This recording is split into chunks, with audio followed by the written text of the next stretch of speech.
rain, jungle warfare, and mental fatigue.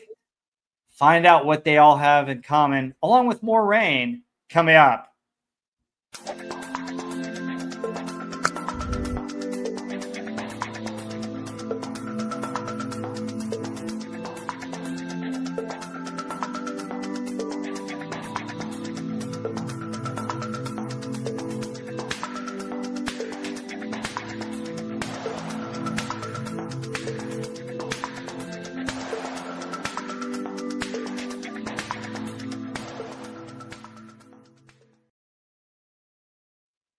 Hey, welcome into Rob Wright's Gen X Pop Culture, and let me bring my lovely co-host Heather on with us. How are you today, Heather? Doing great, Rob. How are you? Doing good. Hey, today we get to talk about episode 4 of the Pacific. Much better episode than the last one, right? Oh yes, by far. Very dark, but it was a much better episode. Yeah, folks. This episode is an interesting one. I think it's really good, and we're going to get into kind of the details, but we're going to see a couple of different islands as they continue to island hop in the Pacific, and we're into 1943 finally. So we're getting closer to some of the bigger events, the bigger islands, and the bigger battles. But this one is rather interesting because it delves into something that Band of Brothers may not have delved enough into, according to a couple of historians and a couple of people that wrote this. Heather, do you want to talk a little bit about that real quick?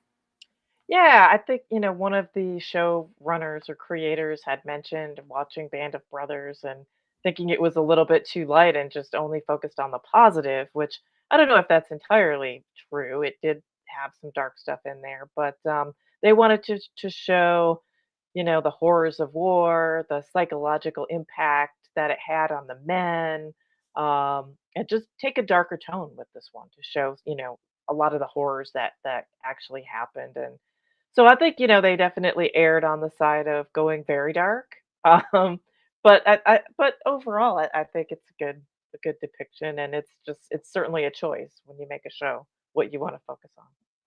Yeah, absolutely. And it's funny because if we start to contrast kind of what we have seen like in war movies and other types of stuff where some of those war movies were coming out during the time that the war was still in progress, you see a different point of view or a different way that they treated some of these battles in World War II because they were trying to keep people's hopes Yeah, and keep everything, the morale up, momentum up, right? love, keep the morale up. Yeah, exactly. Whereas this, so many years afterwards, is getting into the real nitty gritty types of stuff. So Yeah. Yeah, definitely. I mean, you don't want to so close to the war or during it show something that would be dark like this. You want to have morale up. You're trying to recruit soldiers. You want the country to be more optimistic about it. So, yeah, that it makes sense. yeah, absolutely, absolutely. Well, let's get into this. Do you want to read the summary? Sure. Pull that up here. Okay, so here we go. Episode 4. Not exactly a New Hope. It's Nope. it was funny because it's actually the island of No Hope is what he calls it later, right? Exactly. Or what did he say? Lost Hope, something like that. Yep. Anyway, that's kind of a funny parallel. But anyway, here we go. Episode 4. The men of the 1st Marine Division leave Melbourne, and on the day after Christmas, 1943, land on the beach at Cape Gloucester. They encounter little initial resistance, reminiscent of their landing at Guadalcanal, but the jungle and the weather work against them. It rains almost constantly, affecting the men's morale and their health. Bob Leckie has been assigned to the battalion intelligence officer, but like the others, feels that the jungle is closing in on him. They are eventually evacuated to Pavuvu, where Leckie falls seriously ill. He spends some time at the hospital in Banika before eventually returning to his unit. Back in the US, Eugene Sledge undergoes training at a Marine camp in California. Yeah, pretty interesting. We're going to talk about all these different islands and these different things, but let's talk about some of the characters in here and let's recognize some people that are in the chat. So Sabrina's Espresso just jumped in. Hi. 2104 Dogface. He mentioned that he was at a prop blast bash with the 506th reenactment last weekend and drank from the Sink Grail, sharing stories of men of easy company and singing badly. That's awesome. Sounds like a lot of fun. Lombardi 1969 is in here. Hail to him. I think a couple of others have joined. Let me see. SP4H is in here as usual. Thank you, SP4H, for being a wrench and for coming in. So I want to thank you guys for being here. 100%. Yeah, Hail to the chat. Yeah. So glad you guys are here. Glad you guys are here to watch this with us and share with us. And folks, if you're watching the background, please say hi in the chat if you'd like. Please share everything. We're not historians, so we'd love to hear if you've got any stories or anything to add to our discussion. We're very open to it. And if you're watching on this replay, please leave a like and subscribe and a comment. That always helps with my hours as I'm working towards getting monetized. So, but let's talk about some of the characters here. I mean, obviously we got Leckie, who's been a mainstay throughout the series so far, but we actually get to see some of Sledge in this one. And we're talking about him. A little bit, right? A little bit of Yeah. Sledge, who we'll finally see coming up, probably in combat right in the next episode coming up. And so kind of like we talked about briefly, I think in episode 2, we're focused on the 1st Regiment, the 5th Regiment, and the 7th Regiment. There's no 7th this time because that was Basiloni's regiment, and we don't see them at all in this episode. We see the 1st, which is Bob Leckie's. And some of those same people, right? Gibson is there. I think Lou Jurgens is also there. Sid Phillips. And then Eugene Sledge, right? He'll be in the 5th. We see him training at the beginning. Then we get some new characters, right? Because in the hospital later, there's a Dr. Grant, Captain Midnight. And then we also see some more of characters that I don't know that we've seen quite as much in the past, right? Lieutenant Stone and a poor guy named Lebec. They may have shown them in earlier episodes, but I don't recall seeing them. No, Lebec is the new one that he's the Canadian guy, and Lieutenant Stone I think is fairly new.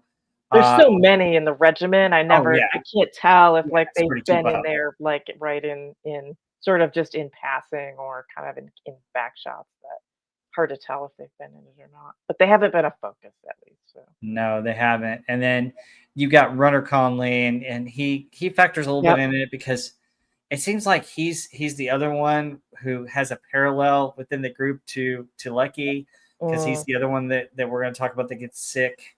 Yeah. That's interesting. He's also the one that had the issues in the second one with his stomach.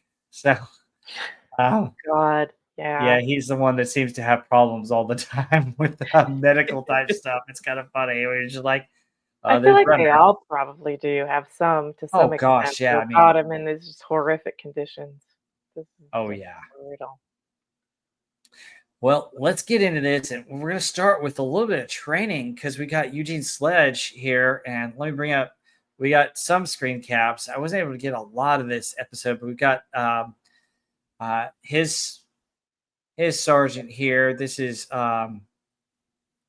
Eugene Sledge is sergeant, and he starts out. It's Sergeant Crease with a C, not a K, not like the Cobra Kai guy. Yeah, right. All right. But they're firing mortar rounds, which is interesting, and he's yelling at them to get it in and get it right. And then what happens? Those dummies, right? They hit the. This scene was pretty funny. I thought the funniest scene was like the dummies. So they're like, "What do you have against Bob?" Like, I can't remember what they said. What is he banging your girlfriend or something like that? And they've got like the two kind of derogatory Japanese names, and they're just sitting there. This was a funny scene. I thought. I thought it was hilarious. Yeah. Very short, very brief, but I'm glad they put at least a little bit of training in there for Sledge, and we got to see that he's progressing along. But I thought it was funny. I don't know if it's accurate, but it was a funny scene. Yeah, I thought that was hilarious. They get the mortar and they get it the wrong angle, and it hits their front line rather than Yeah, the enemy's line in practice session. Thank goodness it wasn't in real life, but he's cussing him out. But the other funny thing is, I thought you would see your typical military chewing out too, where you make them do right, push-ups or make them some kind of remedial punishment. But I guess they were in too much of a hurry to get these guys to the front line, so they had right. to go, "Hey, let's try it again." You know? Get him gotta get in a hurry to get back to practice firing again rather than do push-ups or something like that. I'm sure they're focused on what they're, training with what they're the weapons that they're using. Yeah. 2104 Dogface adds this note that he was talking today with his buddy who knows Sledge's son Henry about Sledge's items and if anyone was trying to buy them from him. Oh, interesting. Interesting. Yeah, Sledge's son, I think we were talking before, right? He does some commentary on YouTube on these episodes, which are pretty interesting. He hasn't Mhm. had a lot to say so far, but I think as Sledge will start to figure into it more, he's got some more commentary coming up. But that's interesting how involved that he is in his father's legacy and all these shows and kind of interesting that he has his commentary on YouTube as well. Absolutely, and I think, he wrote a book about his father Yes. also, Mhm. trying to, balance out, what it was like coming home from the war, which Yeah. I think is kind of a theme in this episode, A to 2104 Dogface says he's working on his book. Yeah, that's right. It's Yeah, not oh, out yeah, yet. He's working on exactly. it. Not out yet. Yeah. But yeah, that's great. That's awesome. I'm so glad that he's that involved with the knowledge of his dad's stories and his dad's life because, as we saw with Band of Brothers, a lot of the family members didn't know all the stories about these guys until Band of Yeah. Brothers came out, because they wouldn't talk about it. So, which is great. Um, oh, wow. Okay. Lombardi knife cleaning M1 grenades in the Pacific must not have been easy. No. And we're going to see where these Yeah. guys were suffering with just keeping stuff dry uh, in this sentence. He's on JD's YouTube channel that dropped today. Oh, cool. Oh, interesting. Oh, we have to check out JD's YouTube channel. So cool. Thank you, 2104 Dogface. So, hey, I'm not above plugging other people's channels about history and about this. We're all one big community. Uh, you know, love to share info and share shows. That's cool with me. Um, but I wanted to bring up with the mortars. Heather, did you know that? So when we talked about Band of Brothers and the Battle of Breakcourt Manor, that after they had taken the guns out, they still had to go towards the manor house right before the tanks came in, and they had to bring up mortars. And Malarkey and Garnier were in the unit that handled a lot of the mortar fire, and they were really good at that. They were experts. So what happened was they had a mortar where they didn't have, I think the bottom was not fully, they didn't have a base for it, but they were able to angle it and shoot it and hit targets Right. accurately near and around the manor home itself uh, to repel the Germans before the tanks got there. So Malarkey and Grenier were two of the big ones that were good at that. And what evidently had happened is that they shot the mortar, and because they didn't have a base for it, it had a kickback and let a divot in the ground too. So kind of Yeah, it's interesting. interesting because yeah, I mean, it was super accurate. Remembering watching Band of Brothers, but I didn't think about it at the time, like how difficult or not it would be to target those. Like you don't really Mhm. know. You just see it on the show and they're super accurate. But then, so I'm kind of glad they showed that here, that there's actually something involved to targeting that, and maybe experience or precision and more Yeah, experience with the weapons. Yeah, they lost the base plate in the jump. Yeah. So yeah, it's interesting. I mean, there's a lot more to that if you guys watch our show on that, there's a lot more to that battle than just taking the three guns. It was right. a lot longer and more intense. But I wanted to bring that as a side to just kind of talk about the difference because Sledge is working on mortar training and want to let you know that there's an interesting parallel with Easy Company here that we can bring up too. So kind of cool. So we go from this, and this is the only little bit of Sledge that we get to see. I think the next episode is really going to focus on Yeah. him and his story, but this story is mainly again about Leckie, and we get to see him and his unit back on the boat right after Melbourne, and kind of an interesting transition into some Christmas songs. So they're singing. They've got a choir singing Christmas carols and having some kind of dinner. Kind of interesting, kind of a peaceful way to start back up before they go to the war. I guess, yeah, at least they let them have a Christmas dinner. I mean, you're going Yeah, the day after Christmas into basically a hell on earth. yeah. It's just, uh, yeah, I don't know. So, yeah, it's interesting. You see on the boat, and then 2104 Dogface has this in. Honestly, you can fire them without the base plate or the tripod. Just use Kentucky windage. Yep, that's one way to do it. But then they go on this patrol, and it's interesting Well, that what about the comment on, he was writing to Vera and how yeah, odd it seemed? Like, it oh seemed yeah, oh super yeah, odd, right? Like, after the last yeah, episode where they had concocted that he had this fling with this lady in Australia, and now he's, like, right back writing to Vera. It just I don't know. I think there's gotta be different writers per episode, right? And that one was mhm. just, like, totally went off the rails, and now they're kinda back on track. It just was odd. It's such an odd transition, but Oh yeah, okay. and thanks Yeah, for keeping me honest on that. It's yeah, like yeah. he's writing to Vera, and like he signs it, your friend Leckie too. And I'm Right. just like, okay, I get it, but at the same time, come on, dude. Yeah. Um, but I don't know. I don't know what really happened with him and that, and I don't know that he. I mean, I'm sure those guys did some crazy things, but I Oh, don't sure know they that it did, was. but that was a weird I mean, because they didn't show it, like, as a fling, I mean, yeah, they showed it like he was kinda heartbroken, like he was all into her Yeah, and then got dumped because that was the yeah. story that they wanted to tell, which just seemed kinda anyway, we don't wanna rehash that, but No, we let's get don't. back to this. So they're gonna, they're trying to capture an airfield, right, on the tip Mhm. of, I think the island is New Britain, and the Yes. actual spot is Cape Gloucester, so it's Yeah. on the very western tip. The Japanese they're on the island, and they just landed there, they're trying to capture another airfield, so here they are. Mhm.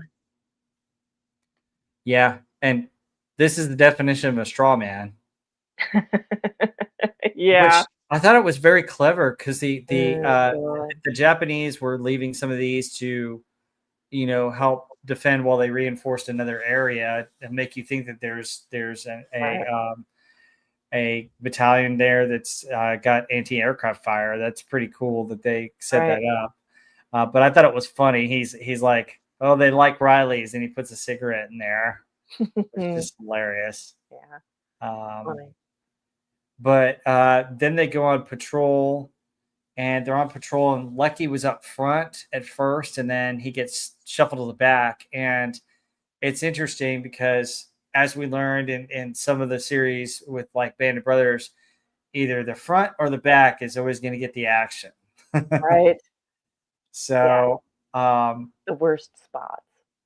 yeah, so it's interesting. You have him on the rear, and then what happens, Heather? Do you want to talk about this part? What he does? Yeah, and I was just these kind of seeds are always, like, have you on edge because it was bad enough in Band of Brothers, but here the jungle is so thick, Mhm. it'd be so hard to see, anyone, coming up on you, and so, of course, he goes to the back and he spots, 4, Japanese on patrol, and he ends up taking them all out, which was great. I mean, it was great that he kinda stayed there until they all came into his vision and then fires on all of them and ends up getting all 4. With pretty pretty good pretty good on his part. Yeah, and I thought it was shot rather well because you get Yeah. to kind of see it from his point of view where he hears something and you hear it with him, and then he ducks down and you see him crouch down. And Yeah. then it doesn't it doesn't necessarily have to show the whole patrol of the Japanese military on patrol, it shows like their feet and it gives you like his point of view, which I thought Right. was really great.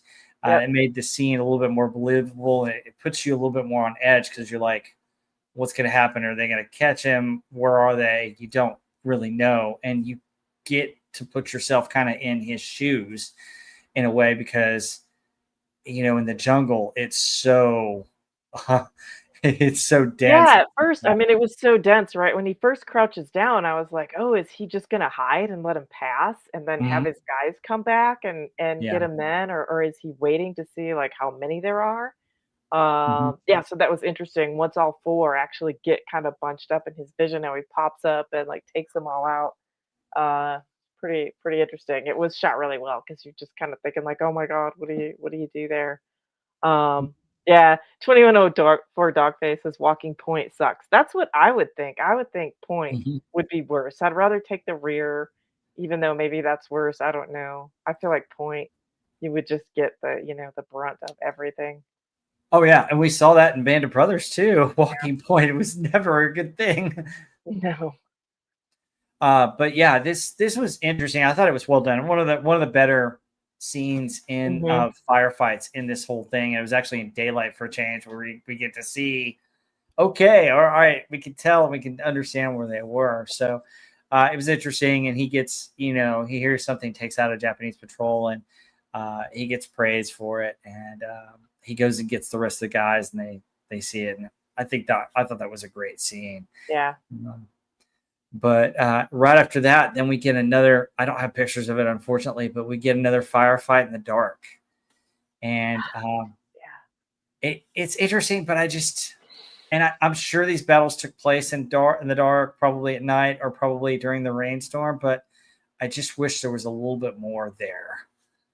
Yeah, and I feel like I don't know, like, the difference in filming techniques and lighting, like, in old movies versus the way they shoot things in the more modern era, but if you watch Mhm. old movies, there's always night scenes, and they're always well lit, you know it's night, you don't feel like there's a bunch of light shining there, you don't feel like it's day, you can obviously see that it's night, but the scene is well lit to the point that you can see the actors and what they're doing, you can see everything. And it doesn't Mhm. take away from the fact that, yeah, I know it's dark, I still know, but I can see what's happening, and, I feel like the trend today is, like, everything is just super dark. It's dark all the time, and it's so frustrating when they do that, that to make it too dark to even see the action. Yeah, absolutely. And honestly, part of the filming techniques back in the day were to use filters, and they'd shoot during the day, and they had filters to make it look like it was night. I'm okay with doing that, Right. in the daylight, because I get sick of this. It's like everybody praises the long night from Game of Thrones, which we're No, not that going to was go on tangents, terrible. but I couldn't It stand was that episode because you couldn't horrible. see anything, How do they you know? praise it when you couldn't see anything that happened? Yeah, It's awful. But you this I know. mean, again, like, just from a reality standpoint, it's the Japanese are attacking at night, it's raining again, Mhm. and they're just, charging at him with these, terrifying, just run at you, I mean, these bonsai charges. I mean, that would be so terrifying. Just seems like hell on earth when they show these things. And God, I mean, these guys, man, they it just unfathomable to me that they were able to do this, and I can see why a lot of them had issues because that would just be horrible in the dark. And then they were saying, right, they do this at night and they can never sleep. They can never get any sleep because they're always like, wait an hour, then they'd attack, or they're like, wait an hour and then they're exploding things or, firing on them. And that's another like part of the mental difficulties, right? Is they never get any sleep because there's always this stuff at night. Yeah, and 21 for Dogface says in the jungle it's always dark. Yeah, I mean, you probably got coverage that covers the sun and blocks everything up too. SP4H, then they encountered the predator. Oh, Yeah. yeah. Oh wait, wrong show. Yeah, I love that, and I love that movie. Um, I actually have a video Uh, about that if you guys ever want to check that out. I love that movie. Got a lot of stuff about it that I learned. But yeah, Leckie has a different job in this one though. He's the intelligence officer, and Right. he's given one of those grenade things that we learned about. Basically, it's the same grenade that they would use to destroy a major machine gun or intelligence type stuff. And he was told, hey, if they get close, just blow it all up so they don't get the intelligence stuff, which is kind of interesting but nerve wracking. I mean, I can't imagine he's in the intelligence tent, right, and told to set off the grenade if you hear stuff come close, but like all his buddies are up front. He can't tell what's going on just based on the sound. I have to Yeah. imagine that was nerve wracking. It would have been horrible because you're like, yeah, I don't want to do it and then blow it up if it's not coming, but you don't want to wait too late and then have Hmm. it not destroyed. Yeah, that was this whole thing. This whole episode keeps you on edge. Yeah, absolutely.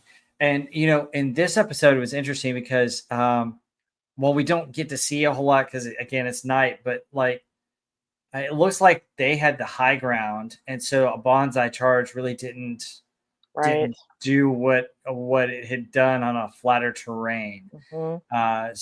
But it was hard to tell because it didn't last very long. But Right. um, from what I was seeing, it wasn't.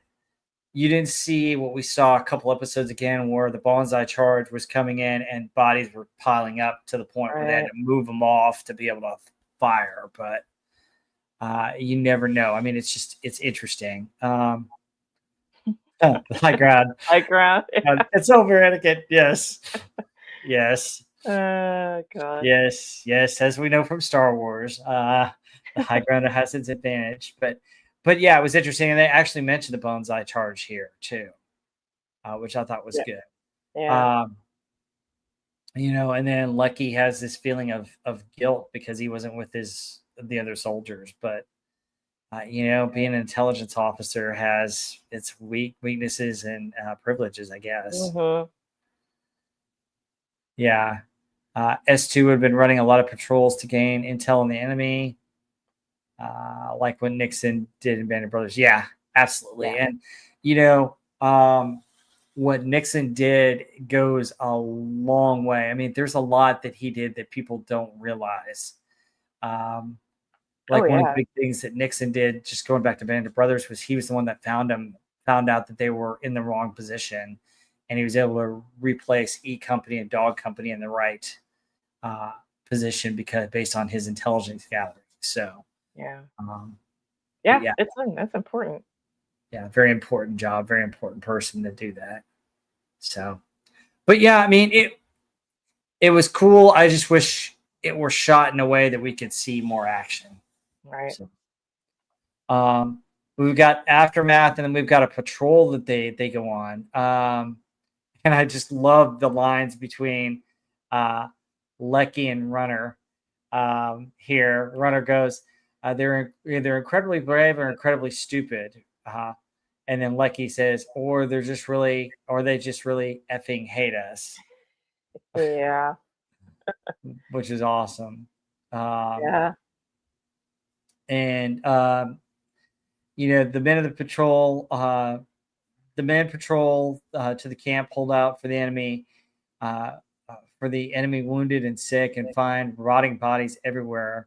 Larkin comes across the dying man holding a grenade and orders uh, the man to keep checking, and he finishes the man off with a bayonet. So remember, we saw a couple episodes back that there were Japanese that were wounded or hurt because they didn't take prisoners and thought it was dishonorable to be taken prisoners themselves.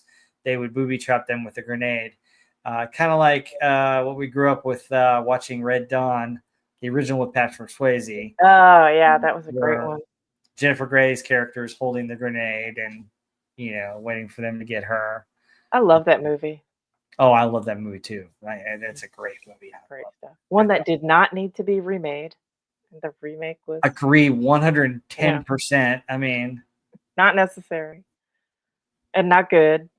But yeah, it is interesting, right? There's not a lot of prisoner taking in this, in the Japanese and the war in the Pacific, right? And it's just cultural. I've seen some commentary on some of these where people are like, "Oh my God, that's horrible," and it's war crimes and this and that. But I mean, you have to look at it in context of they're not really, you'd have to take some guys out to try to disarm Mhm. them, take them back to wherever your camp is to hold prisoners, have resources to guard them, when they clearly were not willing to be taken prisoner.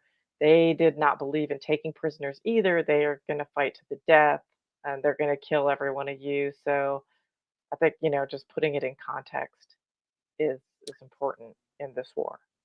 Absolutely. And remember, Marty told us about that there wasn't an agreement between the United States and Japan at the Right. time. Like there Yep. wasn't the Geneva Convention rules did not apply here, which made the Pacific a lot more dangerous, really. Because remember, we were talking about the subject of medics and how medics would get shot Yep. and how Yeah. dangerous that was too. So it's interesting, and we see it come to play here too. So, and then Leckie goes into a tent and he finds some cool stuff. What do you find? Yeah, he's got the cool little like, foot locker type thing. It looks like it's pretty nice quality. And inside there's a nice Japanese pistol. Yeah, which I thought is a good kind of MacGuffin that they used for this Yeah. episode too, Yeah. which is really cool. Because they Uh, did, I know they had talked about in Band of Brothers, the guys like all wanting a Luger, and they hadn't really addressed here like, are there things that guys are wanting to take off the Japanese soldiers? Are there any weapons that there are valuable? And obviously, the Japanese have been on this island, so they've got some stuff set up there already. And so I thought it was cool, and it plays in really well later. mhm. Yeah, and then while he's in a tent, apparently Leckie was the only one that saw this. We didn't have two people that saw this, but it was Leckie seeing Gibson, and Gibson is a stand-in for somebody else known as the Kid. Right. Leckie never named him per se in the book, but he was strangling a wounded Japanese soldier, and apparently this happened in real life. But the weird thing is that I wasn't aware of all the circumstances of it, and I was worried that this might be part of the themes that they were going. But it was interesting to find this out. Now, apparently, I read somewhere in real life that something like this happened, where they did it in a so if I can be blunt, bayonet the guy and move on Right. is what they're supposed to do. They're not supposed to get gruesome to where you put your Right. hands on them and potentially, if you're choking somebody, they have a chance to detonate the grenade or do something to harm you or other members of patrol. And that's what apparently this guy got in trouble for and got sent to the brig, is what I've read. Now, I don't know the specifics around that or anything else, but I also wonder if there was some other, because remember we talked about how showing racism was a big thing as well in this series too. So uh, Right. that I was a think what they concern. were seems like what they were trying to do was just show his deteriorating mental state because Mhm. this character they were showing having issues back in episode 1 or 2. I can't remember which one in those um actions. Seemed like he was just having a kind of a breakdown. So the fact that he wasn't just, bayoneting him or shooting him, Mhm. moving on, but he's actually getting close and personal feels like it's trying to show his mental state more Mhm. than anything else. Yeah, and guys, we're starting to get mental fatigue here Yeah. too. You're dealing with elements of the rain, the jungle, heavy fighting where you can't see people. You're finally getting up close with these enemy combatants, and it just drives you crazy. And there's Gibson right here, Yeah. right after he's trained, and it's kind of strange that he's got a smile on his face, but it's just he. Yeah. He's just looking like he's kind of tapping out a little bit. So, um, it's just fascinating to see kind of the contrast and to understand, folks. The other thing about it is that that's why we kind of dive into this episode and kind of ask questions and kind of play it out and try and find out what we know about military tactics or what happened back then. And it gives you a bigger picture of the story, and for me it makes it watching it a little bit easier to understand, and we get a better feel for what's coming next. Heather, when I see something like this, I have a better understanding of the next steps and other characters' mental states. Yeah, I thought they did a good job in the progression. SP4H says he's embracing the suck, right? Just like, yeah. But they did do it. They showed it really well, right? Because they started in episode 1 or 2 with smaller incidents, and then showing him here, and then as what happens with him in the future, they kind of progressed it. So I thought it was well done. Yeah. And then when they get back to kind of their tents, we see them in the rain, and they're telling us that it rained for 2 solid weeks, and they really didn't see any Japanese soldiers, and so they were just getting drenched. Which, oh my goodness, it can't be that fun. But here's where we get an interesting reference. They're talking about the pistol that Leckie found, and he's basically, I want your hands off of it. Don't touch it. Put it Right. back. you know. But also one of them has an interesting comic. Yeah, this was fun. It was a comic with Basilone, which apparently he's been made into some sort of like a Captain America type figure, right? Back in the States, and they've got him featuring him in a comic book as a hero, which is kind of cool. Yeah. And the guys were like, heck, we did just as much as he did. What the hell?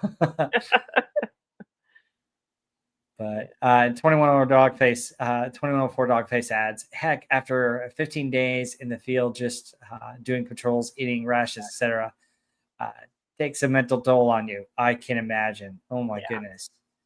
But yeah, basically what they talk about is how the jungle's their enemy now. And then Leckie has a lot of fun with his boots. Oh my goodness. God, this rain and just the fact that you're just wet all the time. Um, Oh, like, I don't know, yeah, SP4H earlier said swamp ass, and someone else mentioned trench foot. Like, yeah, trench foot, I mean, like trench body. Like, feels like your flesh would just be rotting off when you're constantly wet like that. And they said they would get like fungal diseases and oh infections yeah. just because you're just constantly wet. And what I saw at the very beginning of the episodes when they show like real footage, and Hmm. there's so much mud, there's a huge bulldozer, and it just sinks into the mud, Hmm. and they never see it again. And if they would have like just told that story, I would have been like, nah, BS.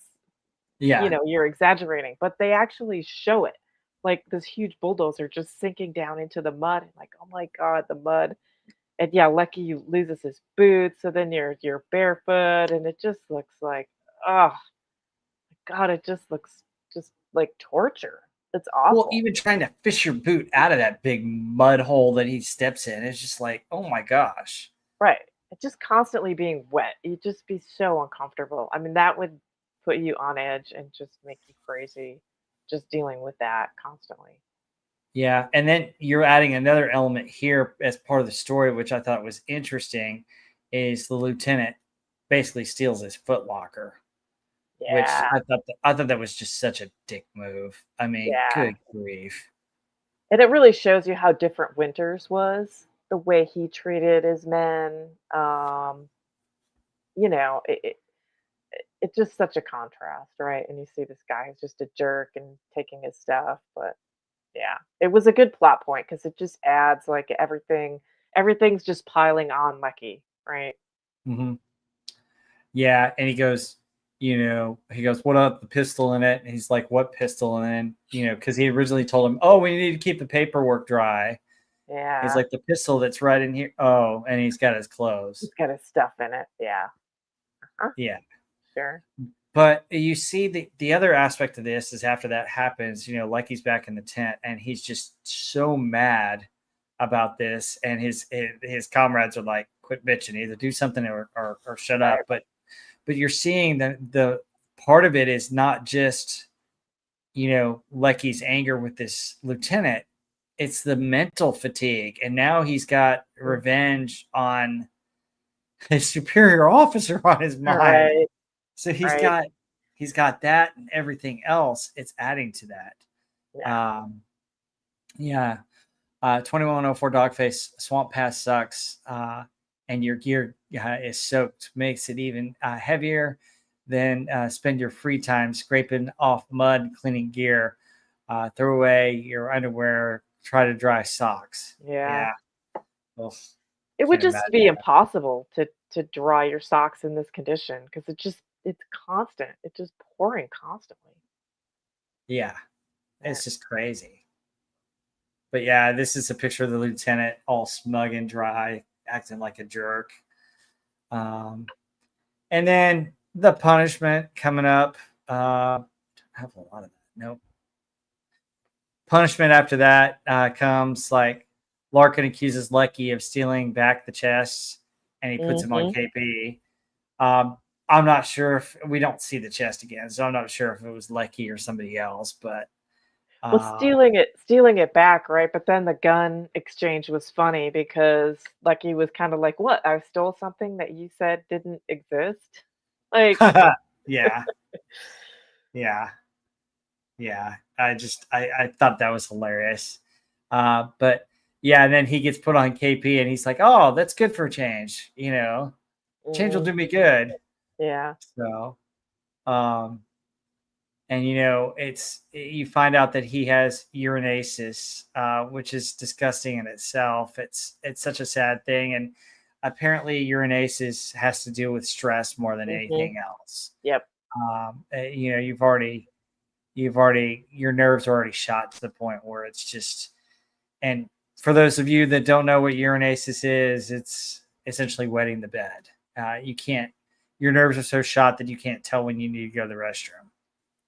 So, yeah, yeah. It's sad, and it was not uncommon. Just it was such high stress, right? oh yeah, oh yeah, oh my gosh, I can't imagine what those guys were going through with all that, and to add that on top of trying to stay dry and real outside of any kind of restroom situation as well. So it's crazy. Um, but yeah, it just was yuck. But and then he gets into KP, and we have this weird scene that happened. And folks, some stuff happened in real life, but I think they pulled this out to the nines. Heather, I'm interested in your take on this because I just like, oh my goodness, this is disgusting. But I feel like HBO kind Yeah, of took it to a different but level. yeah. So one of the guys, Laybeck character, he ends up stripping off all his clothes when um Lecky is standing there watching. He strips off all his clothes and then he just basically offs himself with a, you know, gun through the part of his back of his mouth. And yeah, it's a really the way it's done, it's a really disturbing, super graphic scene, the way they did it. I mean, I think they definitely did it for shock value and for Hmm. effect. This character Laybeck did not do that. He actually was killed in the war in a battle that happens in the future. Hmm. And but I think the commentary was this this did happen frequently, like killing soldiers killing themselves in these conditions did happen frequently enough that it was not a rare occurrence. So it was something that the show wanted to address, but it was not with this character, and it feels like they just really went for the total shock value and made it as disturbing as they possibly could. Yeah, and it just this is where it got HBOized, where HBO Yeah. feels like they have to show things more graphic for the shock value, and they have to show the full frontal everything, and you're just like, okay, as a guy, I could deal without all that, but it's disgusting and disturbing. I mean, I don't need to see. I, you don't need to show everything to tell me that he stripped down. You know. Um, Yeah, you don't need to do that, and I guess yeah, it doesn't need to be that graphic or yeah, it just the way it was done was just very disturbing. And showing every obviously, yeah, that and showing him take the bullet and it just was you just didn't need to really see all that, right? And the yeah. body afterward probably was too much. Interesting. So 21 or 4 Dogface has some experience with some of this. We had a guy who claimed to be suicidal while we were in the field. So my team leader tossed him his pistol and said, "Do it or shut the F up."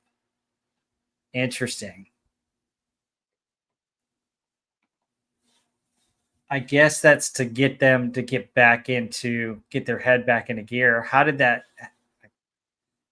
I mean, did that guy get back into gear? 2104 Dogface. That's interesting. It's And kind of then like they told Leckie, right? Do something with the officer, or yeah, just shut the f up, right? yeah, Like because probably everyone was going crazy and didn't want to hear it, right? It was, but yeah, that's rough. yeah. I mean, it's just a little. He was good after that. Yeah, he didn't do crap was good after that. Okay. Uh, Yeah, that's interesting because sometimes people. I mean, you can only so to give a paraphrase to one of my favorite '80s movies, Aliens. You can only have so much of Hudson. So Hang on one second. I'll be right back. yeah, okay, but yeah, it's interesting. And then FKHC 2005. Yes, we're going to do the hits of 1975 next week on October 5th. So, but Heather will be back in a second, and we'll continue talking about this. Um, so the guy hit a wall and vented the wrong way. Yeah, I'm sure you get a lot of that. And it's one of those things where, okay, you can gripe, but you gotta can't let it become infectious among the men. So, um, but yeah, it was so disturbing, and Leckie kind of just it's like no, and then does that, and I just you know I don't know. I mean, it's just interesting that this hit their breaking point. And, to be honest with them, you're getting into what they saw in the last firefight, and then they got away from it, and now they're right back into it. So the highs and lows are probably super high and super low with these guys. But they go to the next island, Pavuvu, and I heard that island was rather disturbing as well. And this is where we get Runner, who's the one that's had all the medical problems with another one. He's got malaria, and he asked Leckie to read his letter to Vera. And this was yeah. interesting. Heather, do you want to talk more about this scene? Yeah, this was sad, right? Yeah, Runner just looks miserable with malaria. Leckie is just in a really bad state, and he he's basically in the letter says everything sucks, and this island, the name of the island means the death of hope, which I thought was funny. But I don't know if this is real. If you would actually send a letter like that back home, because normally you'd be trying to put, not be so totally honest, brutally honest.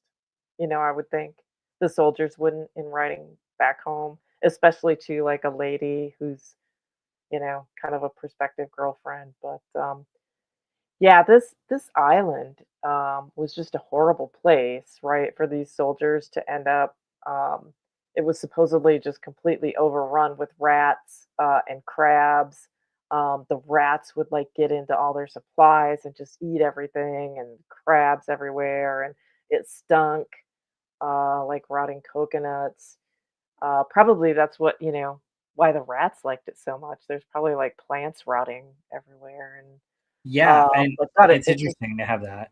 it just seems awful, right? And so that's kind of you go from bad, you're not in combat anymore, but my God, you're in like just this disgusting, horrible place trying to recuperate, and it's you're probably not. His mindset is just like, yeah, this place sucks. It's the death of hope. We're pretty much done. Yeah, and they couldn't really tell them a whole lot about where they were, so that probably Death of Hope was just a euphemism, and they were running back home because what if the letter is intercepted by the enemy? Right. Um, I just but wonder if he would actually say something like that. Like usually you see soldiers trying to put a better face on mhm. things, right? Like to not be so dire, I would think. Yep. And then we have a shifty power situation here where somebody's going to get sent home, and they have drawings. I thought that was interesting. Yeah. Yeah. That was pretty cool. Few Yeah. lucky ones. Yeah, so some of the lucky ones, we see the kind of the picture here that depicted where they have to get back in their uniforms for that, and none of our characters who we're familiar with got selected out of that group. But then Leckie has more problems, and oh my goodness, it just kept getting worse and worse. And they finally get the doctor there. We're seeing, oh wait a minute, that's Lebec before the slide in the wrong place, but Yeah. so, and then Leckie's having more problems with his issues, staying dry, and they finally get the doctor. And I'd seen somewhere to basically, if you got the point where a guy wasn't moving or doing anything, that's when you really worried about him. And that's Right. the case with Leckie here. And so we find out that there's an island, like a hospital rest area on an island that's a sister island, that actually has doctors, nurses, gyms, movies, training facilities, a place where they could actually land their boats, and an actual military base type place, which is interesting. Why keep them Yeah. on that island if you could go back there, Yeah, So Banika, I think it is, right, and it's funny when yeah, you look at a map, right, because it almost looks like, one island separated by yeah, a thin strip of water. I guess they call it 2 yeah, islands. That must be kinda yeah, bigger than it looked on whatever map I was looking on, but they're literally, like, they're just right next to each other, yeah, and so, yeah, just to have one be actually, like, civilization and the other one be this nightmare is interesting. yeah. It's crazy. So yeah, so the doctor talks to him, and they help him out, and he tells him that, oh my gosh, you've got this, and let me get you back uh, behind the lines and get you to this hospital. And we're fixing to find out about the hospital. So um, all right, so Lucky gets there, and he has an interesting conversation. Do you want to talk about this conversation that he has with the orderly that's telling him what he needs to give him?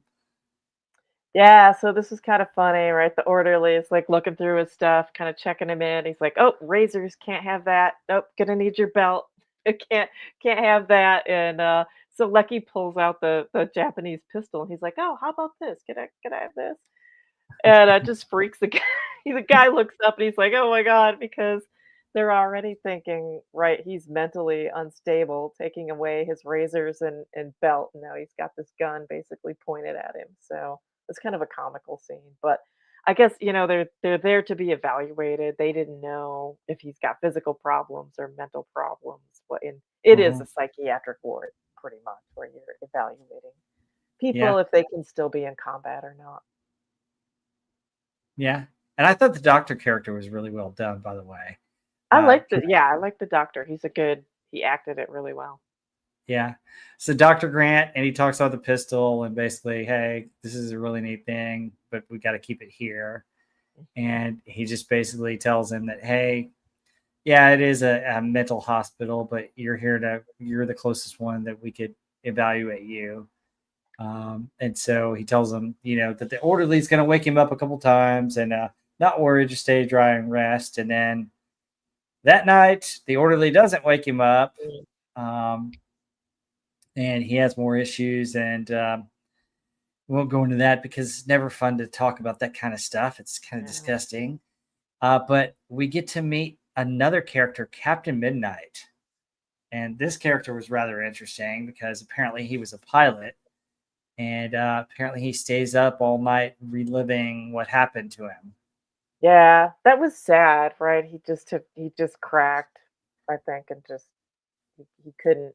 I don't know if he just had a breakdown. I mean, a severe PTSD or just like a nervous breakdown or something, where he Hmm. can't stop reliving what happened.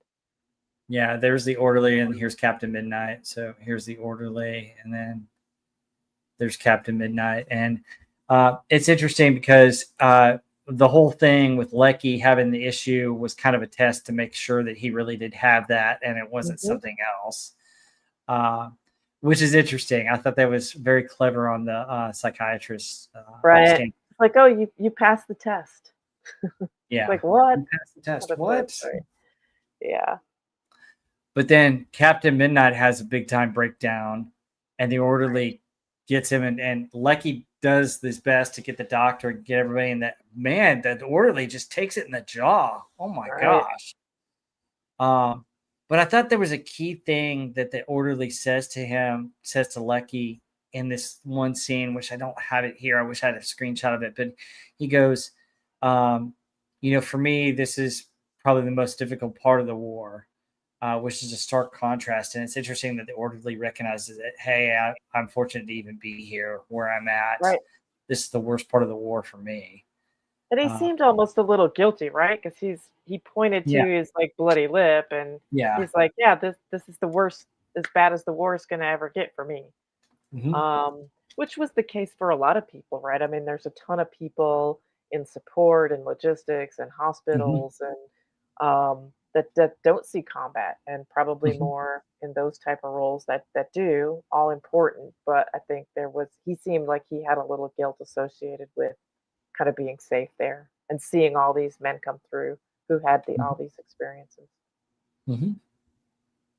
Yeah, and then we discover another person that's there is Gibson, Yeah, and it's interesting how Leckie finds out that he's there, and he's like, "Wait a minute, who's this?" And then he gives him a cigarette, and it's interesting how he realizes something. It seems clicks with Leckie, I think, at this point, where he's kind of coming off of his mental state as well. right. At this point. Um, Yeah, I think seeing Gibson clicks with like he sees like he's not the only one, right? He sees that this has affected these experiences have had this psychological effect on everyone, and mhm. that he's not really as bad as Gibson. He's not in that bad of a shape. So I think it has a lot of realizations. It seems like when he sees him. Mhm. Yeah. And so he comes back and talks to the psychologist, and they actually have Cokes and hamburgers on this place too. And it's just like, what the heck? Paradise. Yeah, you couldn't, rotate the men. They probably did, but we just don't know Right, about it, right, But my goodness. He goes back to them, and he basically um he talks about the gun, and he's like a trade, essentially a bribe. And he's like, "How much you want for it?" And then it wouldn't be a bribe. And I love what the psychiatrist says. Well, hey, it's not really my thing. I just drink booze and chase nurses, right. which is just hilarious. Typical Um, doctor, right? yeah, um, but it was him coming down to Leckie's level a little bit. Yeah. Um, but it's pretty cool. And I think the funny thing is that I think he's coming down to Leckie's level to test him a little bit to see if Leckie can kind of take a joke and kind of Right. relate and kind of get back to a friendly level. And I think he sees that, and that was the final test. It So, seemed to it was interesting the way that whole thing played out because the doctor had expressed interest. He wanted the gun, asked if he could buy it when Lecky had first got there. And Lecky's like, "Oh, no mhm, way, I'm not giving that up." And part of the thing that put Lecky over the edge a little bit when he was stressed out was his commanding officer taking the gun. And it felt like him being willing to just give it up to get back to his unit. That was like the final, you could tell he's in a much better place mentally because he's like, "Yeah, I can let this go and I'm fine." mhm, yep. And 2104 Dogface says, "Oh, before I forget, April 26th, Camp Toccoa is doing a big 25th anniversary for Band of Brothers with actors, Wow. writers, and crew and family members of the real EE Company troopers. Wow. Hike and That's toast to Curry. cool. Oh, wow, cool. That'd be That's cool. very cool. In Georgia in April 2026. I may have to Interesting. take a look and see what weekend that is. That might be a cool trip to go. Yeah, that'd be fun. Pretty cool. Yeah, very cool. But anyway, Leckie's getting ready to leave. He finally gets his orders to leave, and he sees Gibson one more time and gives him a pack of cigarettes. But in reality, from what I read, he really did give him candy instead of cigarettes, or maybe he gave him candy cigarettes. We'll never know. Um, But I remember those. They used to yeah, blow like the powdered sugar. They were bubble yeah, gum. yeah.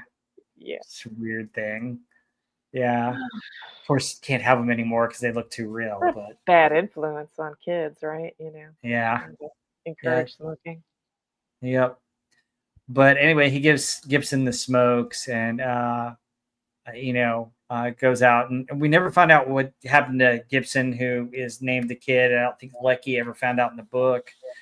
My understanding is that there was a point where they were released back to the United States, and I don't know how they cared for them or what they did. It'd be interesting if we got more information on that. So if anybody, any of you guys know, let us know. I mean, that's an interesting aspect. But final thoughts on this episode, Heather? I thought it was a good episode overall.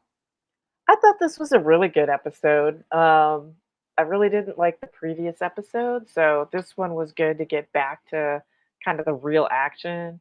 It's very dark, um, and it is good. I mean, I think 2104 Dogface said he appreciates it, and I think probably a lot of people in the military appreciate that they're actually showing these conditions that the toll that it took on the soldiers enduring these conditions, and yeah, I don't know, it's definitely a contrast to Band of Brothers. It's much, much darker, but, it is, I think, a pretty accurate take, and it's good that they're addressing the topic.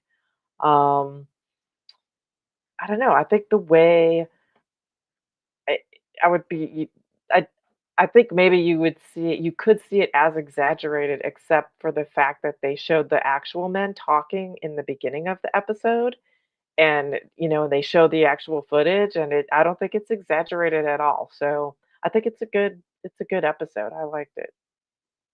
Yeah, And for I me, think it's one of the better episodes that we've seen. I think if they would have tweaked maybe the battle scene a little bit, and yeah, then maybe not been better as lighting. graphic, like I don't need to see the full frontal or the full thing to know that Yeah, he's that yeah, way.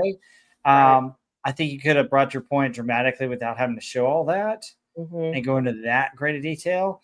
But I think if they had changed those, this potentially would be like Emmy winning episode because you're Yeah, dealing with something that's unique and telling a unique, fascinating story that we don't always talk about with these soldiers. We talk a lot about the PTSD that they get when they come home, but we don't talk about it in the moments, which I right. think this one addresses. And I thought that was interesting.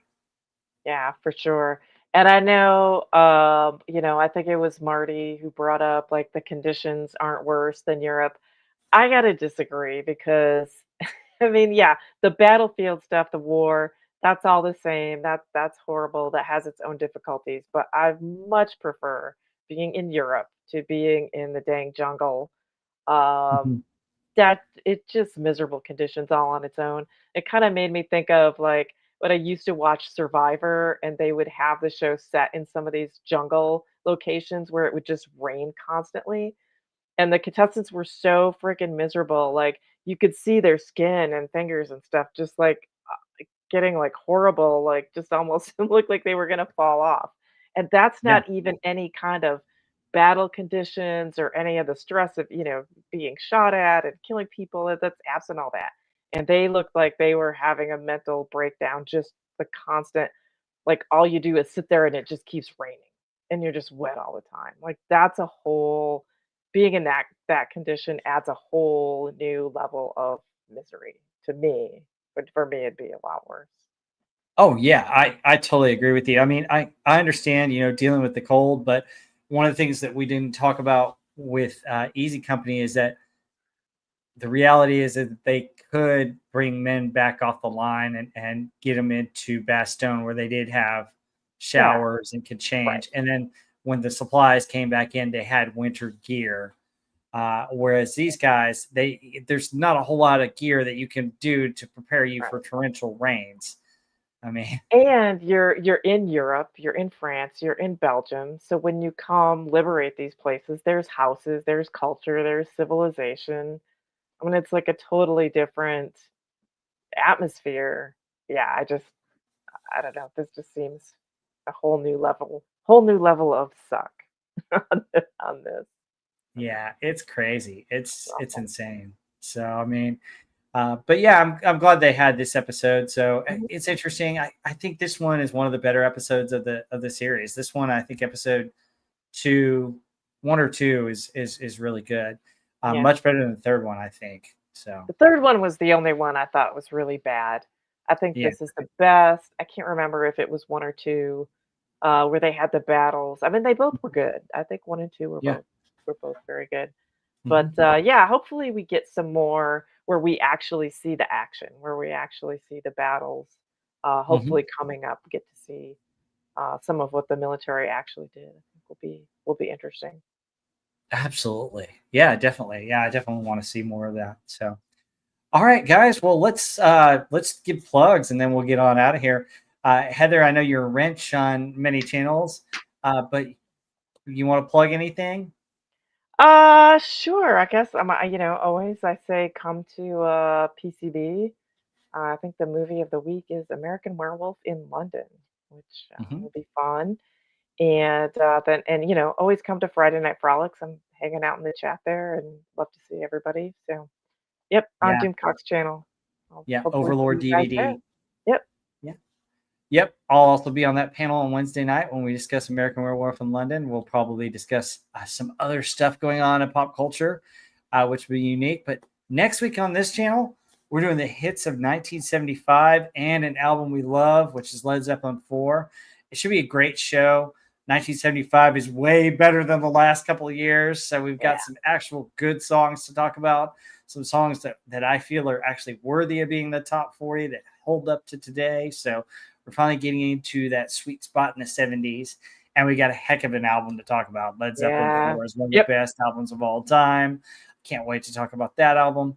And then right after that, Heather and I are going to be back on in 2 weeks, and we're going to be talking about Butch Cassidy and the Sundance Kid. And there's a lot to tell. That movie is a great movie, particularly with the unfortunate passing of Robert Redford.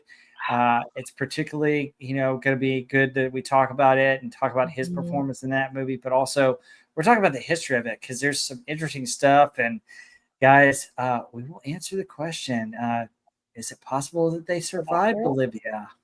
Who knows? You'll have to come to watch that program to find out. So, Cool. um, but folks, I hope everybody has a wonderful day. Enjoy the rest of your weekend. Please be sure to like and subscribe. I definitely needed the watch hours, so please share the stream and watch it and leave comments because that helps the algorithm, helps me get hopefully monetized. I'm still a little under 1,500 hours now, but Wow. YouTube does all kinds of crazy Is things YouTube to starting to subtract hours now? Because I um thought you were you're close. saying, oh, we can't count this Uh, or we can't count that, or oh, what? we only can count part of this because you don't have enough. They're just like, are you kidding me? What are you doing Is here? so It's a they're just racket, basically, guys. like, trying to prevent you from getting there? It feels like it, but who Jeez. knows? But guys, if we could just get more support, just like, subscribe, Oh, share, wow. watch the stream, make comments. We'd Yeah. love it. But Appreciate you guys all being here, though. It's always a blast yeah, reading the yeah. Or chat. Tom You guys Planting, make thanks the for show. coming. Yeah, you Yeah. guys make the show with all your comments. It makes it fun. Yeah, definitely. At 2104 Dogface, I have to clean so much more World War II items now. Haha. Yeah, absolutely. Yeah. But yeah. Thank you so much for sharing your experience. My dad was in the military, but I didn't serve. But getting information from actual folks that served, and so thankful for your service. So thankful for your input here. We definitely appreciate that, and the fact that neither one of us are historians. We just love history, and we love these shows and just understanding what happened to these wonderful, heroic men that went and fought a war to protect our country and our freedom. We're so appreciative. And that's part of the reason why we do this is our love of that, our love of history, our love of country, our love of the ones who serve, that's what it's Yeah, all about. 100%. So, but anyway, thank you guys so much for spending your Sunday with us. Thank you for watching, and we'll see you guys on the next one. Take care, See you everybody. guys. Hope to see you Wednesday. Later. Bye-bye. Bye.